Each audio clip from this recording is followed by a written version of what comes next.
Hi, this is Diane Lovetobake on YouTube. And what we're going to make are whole wheat bagels.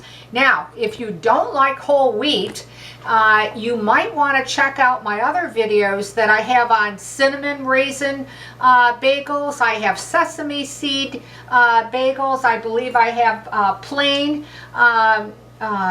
bagels. So this isn't the only video that I have on bagels, but it seems that more and more people have been writing and talking about using wheat to make pastries and breads and bagels and that type of thing. So I wanted to do this video because these bagels are delicious, even though some people might say whole wheat, but honestly and truly they really are delicious. So I'm going to give you the recipe right off the bat. I'm sorry, but I no longer put the recipe below the video. I'll explain that in a bit. So I want to go through the ingredients slowly and clearly so that if you are interested in writing this recipe down, you're going to be able to do so. Okay? You're going to need 1 1/8 cups of hot water. And I like mine to be at least about 110 degrees Fahrenheit, and I actually heat it in a mug, in a cup, in the microwave, or however you feel you want to do it. What I also want to suggest too, and it might sound odd, but I actually put about an extra teaspoon besides the 1 1/8. I just find that the dough isn't quite as dry, but the 1 1/8 will do the job. But if you want to put just a little bit more water, like I said, a teaspoon or so, 1 teaspoon, I think it makes a difference in this recipe. You're going to need 1 tablespoon of oil, whatever type of oil that you prefer. And then you're going to need 2 tablespoons of brown sugar. If you don't have brown sugar or you don't like brown sugar, you can go ahead and use a malt syrup and use 2 tablespoons. You're going to need 1 1/4 teaspoon of salt. And then you're going to need at least 1 cup, and I'm using white whole wheat on these. If you use whole wheat, they're really about the same. I think they actually come out a little bit more denser or heavier than the white whole wheat, but I'm using and used 1 cup of white whole wheat. And then you'll need 2 1/3 cups of bread flour. 2 1/3 cups of bread flour. And then I also put in 1 tablespoon of the Vital gluten. Now that's optional if you don't want to put the gluten in. But I find the rise on these bagels, well, they're a lot better if you do have your gluten, at least 1 tablespoon of that, okay? And then you'll need 2 1/2 teaspoons of active dry yeast. And then of course follow your directions on your bread maker, because I did make the dough in my bread maker on the dough cycle. If you want to make it by hand, feel free, but I like my my bread maker on the dough cycle because I get consistency, and I really like that a lot. So I'm going to pull this out in just a second. I want to grab a little bit of flour from my countertop, and then I do want to show you talking about the Vital wheat gluten that I put in 1 tablespoon. It's optional. If you don't have it or you don't want to use it, don't worry about it. They'll still come out very good, but I think they come out a little better with the gluten. Okay, so now this is half. I cut it in half. I usually get 8 bagels out of this recipe. And then I like to measure my bagels so they're all kind of the same size, but you don't have to do that. You can kind of just judge it. And I'm just going to cut off a piece of the dough here that came out of the bread maker on the dough cycle, and wow, perfect, 3 ounces. That's how much I like to make them. There's different ways, and several different ways how to form your dough. There's rope styles, hula hoop styles. I just actually flatten mine out a little bit like a disc, a round disc in my fingertips and palms. And then I just bring and sort of pinch it all together, almost like I'm just going to make a dinner roll. And then I bring it all together like that. I press it down. Then I like to roll it in my hand like a round ball. And then in the center of it, like really looks like a dinner roll, okay? Then I just push my thumb through to make a hole, and then I just start actually rolling it in my hands, and I'm sort of like turning it inside out. If I hope that I'm not, you know, confusing everybody, but that's what I do. And then just form it in a circle. Like that. We'll do another one too, just to, and then put it on a grease pan or you parchment paper if you want, and put a little a cornmeal. I'm actually going to just cut this a little and then bring it together. I think I'm going to have better luck on that one doing that. Okay, but we'll do another one. Okay. And then we're gonna just put that on the tray. All right, and let's try another one. 3 ounces. Again, I got 8 out of it. Okay. Okay, perfect. And like I said, you might have your own way of rolling. You know, the rope method to make the bagels, but this is how I do mine. And I'm not real fussy that they all have to be perfect, that, you know, the inside center has to be perfect. And then I just start turning it under all the way around. I'm just grasping it and rolling the dough under so it makes a complete circle. So, you know, like I said, everybody, there's different ways. Probably a lot better than mine and a lot more professional, but okay. So we have that like that, okay? And then, you know, do put them apart, you know, because when you bake them, they're going to spread, and as well as the water bath. Now, once you have them like this, then you're going to need to put them, of course, on your tray, and then cover them with a towel. Put them in the warmest part of your kitchen. Now, they might rise for you in 30 minutes. It might be 40, 45 minutes. It could be an hour, depending on the temperature of your kitchen. And you know, you do want to definitely that they're double. They're double in size, okay? Now, I do have one to show you. I just wanted to work this a little bit better here. Okay. Okay. I do have one that's been doubled. In other words, it's been cut and then doubled with a towel. And this is how large that 3 ounce is going to come. And you can see the real comparison, can't you, between the one that I just rolled to the one that has risen, okay? And this did take close to 50 minutes in my kitchen today because it's not real warm today. But again, you could see the difference. It will rise, and it needs to rise with a towel. I actually like to use the linen kitchen towels to put over them till they rise, okay? So we'll put that aside for the moment. Now, well, I just realized I'm going to need this.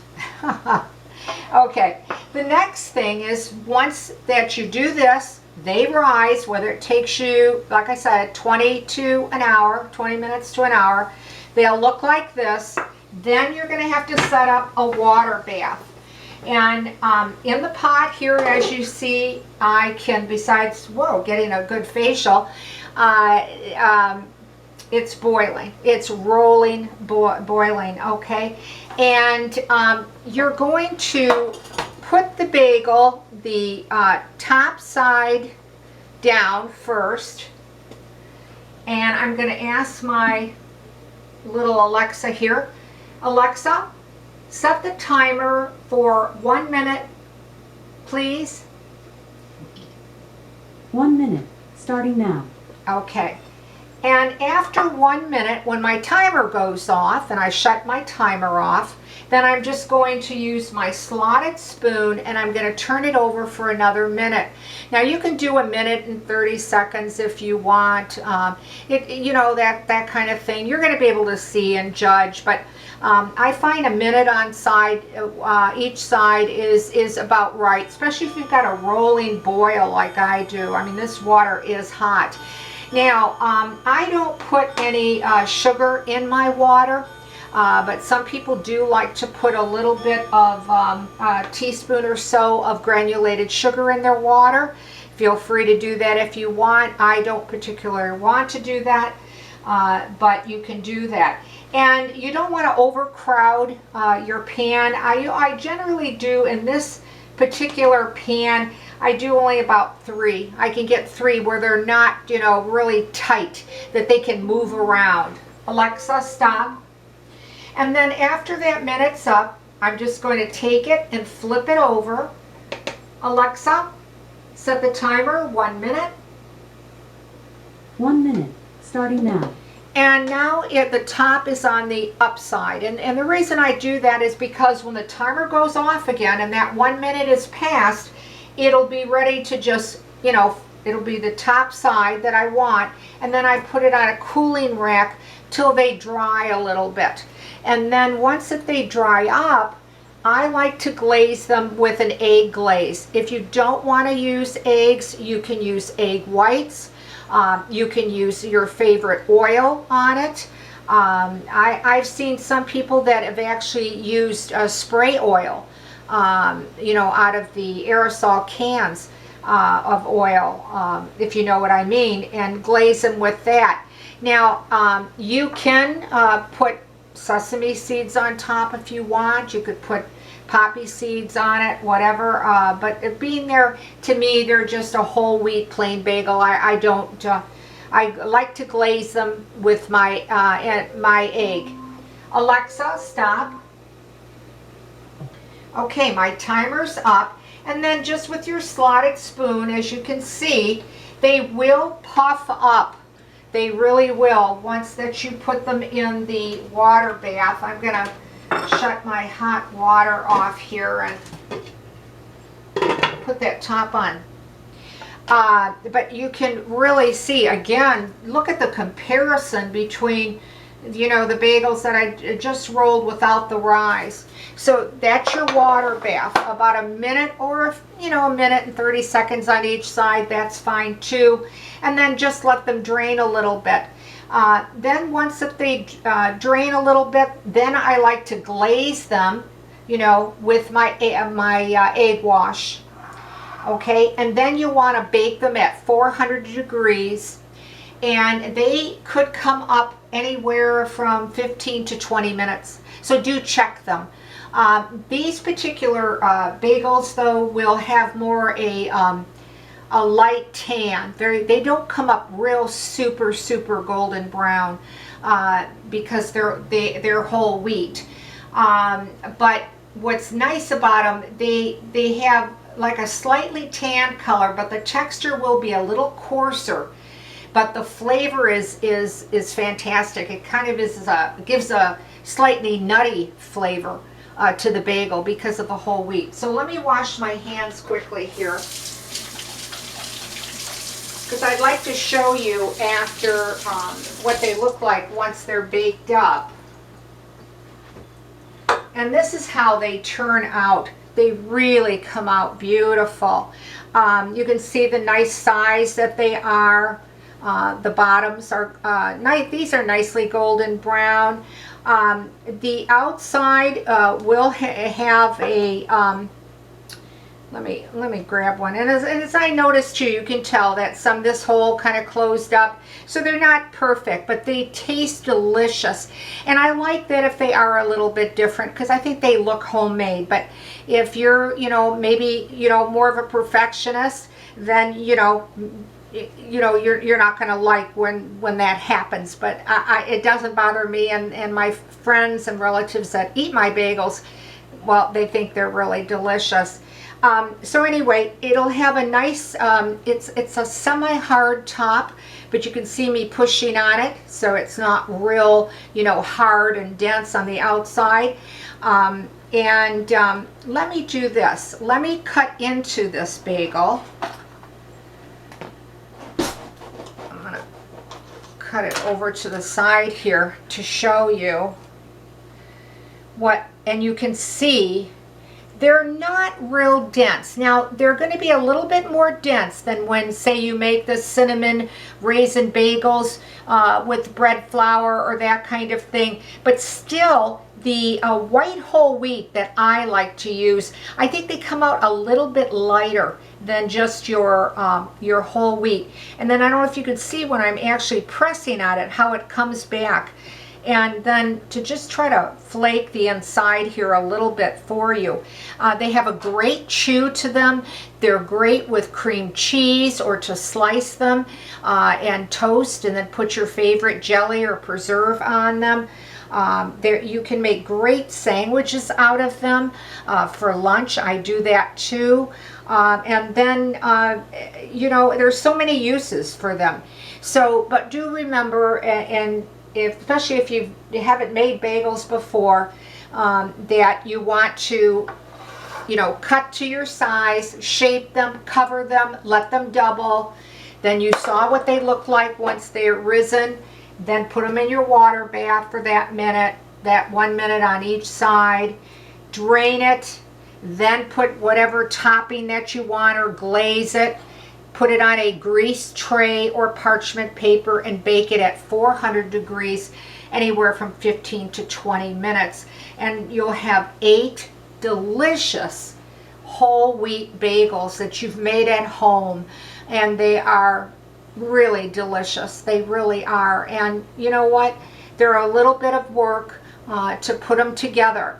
But when your guests and your family finally, try one, they're going to really think it was well worth your efforts that you did that. So I want to, thank you for watching Diane Lovetobake. And I very quickly want to tell you I no longer put the recipe on because so many people have taken my work, claimed it as theirs, put it to other sites and pinned it and posted it. And I always say, if you try this recipe and you like it, well, let me hear from you. And what started it was that when I see the questions or I see the comments where my work's been taken and I can't answer you, it's so frustrating that it's just not worth it anymore. And you know what? I'm not alone. But that's the reason that I don't do it. So I'm sorry that I don't give the recipe below the video. But if you do try this recipe and you solely remember, please find me on YouTube because that's the only place I put my videos on. I will answer your comment or your question in a timely fashion. And if you like the recipe, please, maybe you give me a like or ring the bell, or it'd be fantastic if you subscribe to the channel. But I do appreciate you watching Diane Lovetobake on YouTube. Stay well, stay safe, and I'll see you soon.